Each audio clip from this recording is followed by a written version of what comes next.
Bonjour mes petits rayons. Aujourd'hui, j'arpente les routes de campagne grégamistes pour aller à la rencontre de Daniel Le Goeff, plus connu sous le nom de Daniel Dubobet. Depuis 1983, elle y tient un bar de campagne comme on en trouve peu. Paradis du bouliste ou du belotteur, institution du chasseur ou encore studio des chanteurs bretons, ce bistrot est un véritable lieu d'échange entre les générations. Par une belle journée de février, Daniel me reçoit pour sa brève, pas brève de comptoir. Bonjour Daniel. Bonjour Adeline.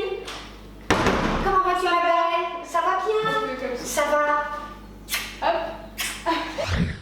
Tu t'es mariée en 1965, tu as 6 enfants, tu es mère au foyer et d'un coup, en 1983, tu te retrouves propulsée à la tête de ce bar. Comment ça t'est arrivé tout ça? Raconte-moi un petit peu. Eh bien écoute, ça a été beaucoup le hasard. D'abord, j'ai eu mes beaux-parents qui ont voulu prendre leur retraite. Ils sont partis à Grandchamp et il n'y avait personne pour prendre la succession. Et on m'a propulsée comme ça, sans réfléchir, j'ai pris ça, grâce d'ailleurs à mon beau-frère, et j'ai eu de la chance, entre parenthèses, d'avoir des beaux-parents formidables. Et mon beau-frère, entre parenthèses, il m'a dit, prends ça, t'es capable de le faire. Eh bien, c'est ce que j'ai fait, mais très souvent, j'ai regretté, parce que associer une vie de famille nombreuse, avec mon travail, ça n'a pas été simple du tout, du tout. Très souvent, mes nuits étaient très courtes. Quand il fallait préparer le linge, la cuisine, la scolarité des enfants, si bien que en 83, quand j'ai pris, la moitié de mes enfants ont redoublé leur scolarité. Ça a été une catastrophe. Donc tout n'a pas été rose pour toi, il y a eu des moments difficiles, mais il y a quand même eu des moments agréables dans ce bar.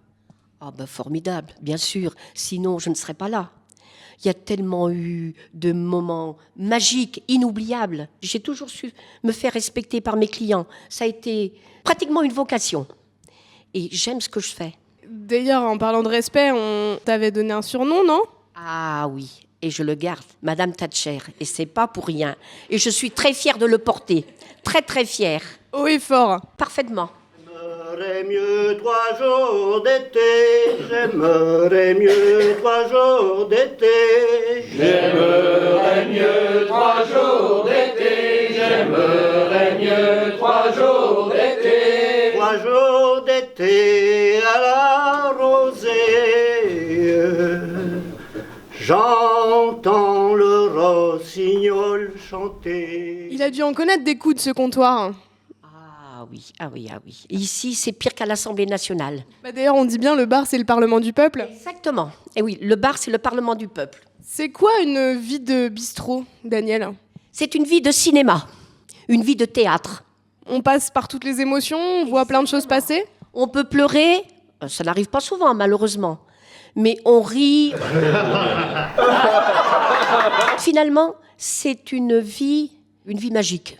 Mine de rien, c'est une activité quand même qui tend à disparaître. Qu'est-ce que tu trouves regrettable, toi? Écoute, c'est dommage, mais de toute façon, les petits cafés de campagne, ce n'est plus viable. On est obligé de se battre en permanence pour tenir le coup, que ce soit concours de boules, concours de belote, petit casse-croûte pour les chasseurs, patati patata. On est obligé de se battre avec les armes qu'on a pour tenir le coup. J'aime tellement ce que je fais et je ne calcule pas mon temps. Quand on aime, on ne compte pas. Voilà, exactement. Merci Daniel, j'ai envie de te souhaiter tout le meilleur pour la suite, parce qu'à mon avis, il est loin d'être disparu, ce petit bar. Et puis, comme on m'a dit, on espère que ce bar passera au patrimoine mondial de l'UNESCO. Ah non, quand même pas. Ah non, je ne mérite pas ça. J'ai passé un très bon moment avec Daniel. Très accueillante et souriante, elle s'est même souciée de mes propres invités en m'offrant des financiers et des plats pour cuisiner. Si vous passez dans le coin, surtout arrêtez-vous. Sinon, faites un détour, ça vaut le coup. À bientôt mes petits rayons!